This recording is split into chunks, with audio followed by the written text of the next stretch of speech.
Welcome to All Pro Football Data. My name is Jim Coburn, and today's episode, we're talking about Kendall Milton, the running back out of Georgia, in terms of his pre-draft data profile. So we're going to take a look at his production statistics, his athleticism traits, and other statistical factors to kind of see how he projects in this particular draft class. There are a lot of Kendall Milton fans out there, and regardless of how you feel about this video, I'm just giving you the data, guys, so don't shoot the messenger, okay? But let's get to his production traits. So the first area to look at is offensive market share production. If you're new to the channel, new to the stuff that I do, pause the video real quick to kind of see this. But based on his production traits, he was 19 percentile in terms of his total offensive market share production score, 13 percentile in terms of his receiving market share production score, and then 14 percentile in terms of his touchdown market share production score. Not great production at all. When you look at the starter threshold, he doesn't really hit the bottom end area for starters long term. Pro Bowl players, the average is nowhere near the averages, of course. He's about 3 to 4 of, if you took his data and times it by 3, or probably needed to times it by 4, that's what you need to do in order to get into the Pro Bowl starter area. So his production was just not there at Georgia. Now, when you get to his efficiency scores, this is where things were decent. But again, he didn't play that much. But again, based on his efficiency, he did have good efficiency. His yards per touch was decent. His yards per reception was also decent, and his touchdown percentage was also decent. So, despite the fact he wasn't really that productive, when the ball was in his hands, he did good things with it. So that's the best thing you could say about him. And I know a lot of you guys are gonna say, well, yeah, efficiency matters, production doesn't. But I'm gonna show you some more data to get there. But let's look at his athleticism traits before we get to that. So athleticism, or athletically speaking, I should say, he had a 78 percentile explosion score, 47 percentile in terms of speed for his size, and then 41 percentile in terms of flexibility traits. This is not the best athletic profile overall, but it's fine. His explosion testing is probably his best trait. He does have Pro Bowl level explosion for his size, which is a good trait. But overall, he's not exactly a freak athlete either in terms of his data. So he has an NFL skill set in terms of explosiveness, but doesn't quite have it in terms of his speed flexibility traits.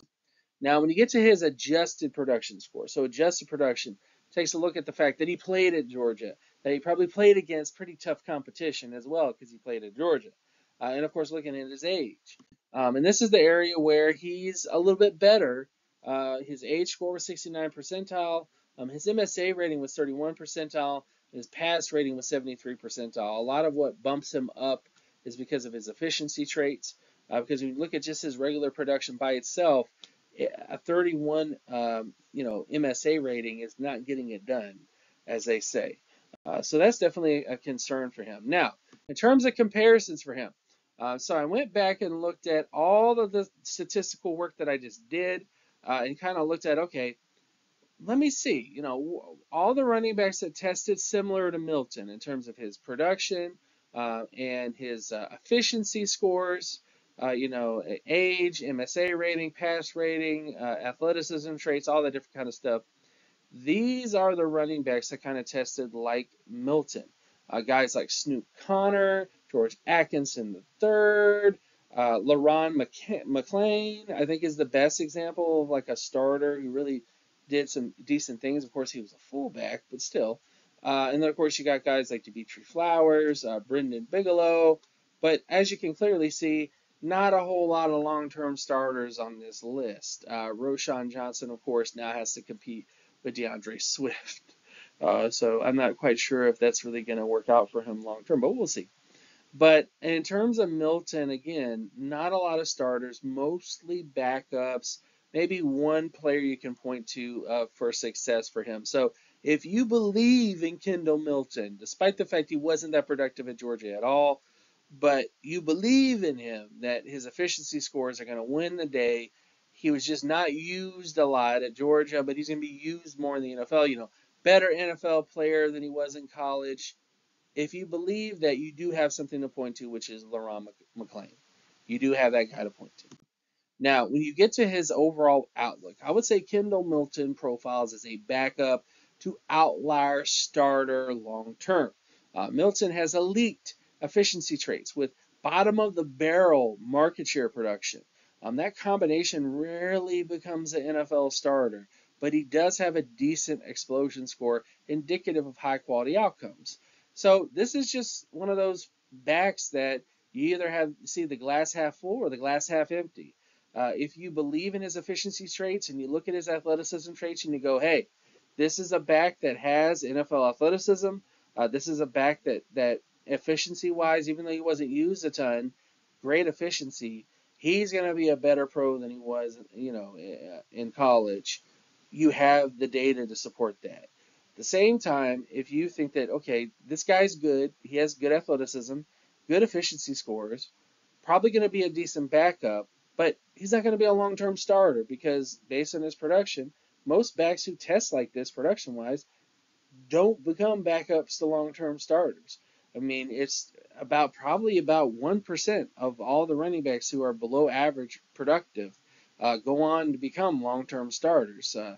Probably even less than that, honestly. I should probably go back and check that number again, but that's the concern. That's the general concern with him. But hey, you can see it either way. Either way you look at it, if you like him from that perspective, go ahead. If you don't like him from that other perspective, go ahead. But either way, that's kind of what you're dealing with. Based on the statistics, though, probably going to end up just being a backup. So logically speaking, looking at all the data, probably just going to be a backup. But there's nothing wrong with that. But that's kind of what it looks like based on his profile. With all that stuff out of the way, thank you guys so much for watching. Please consider commenting, and subscribing on this channel as much as possible, guys. I really appreciate all the support and love I've gotten on this channel.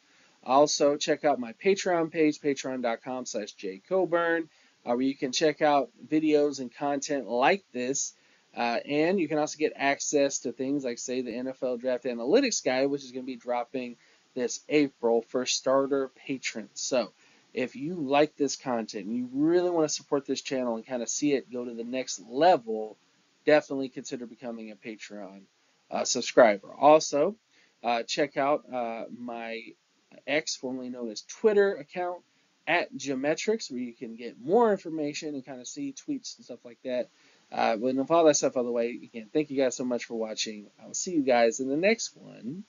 Peace. Everybody, peace.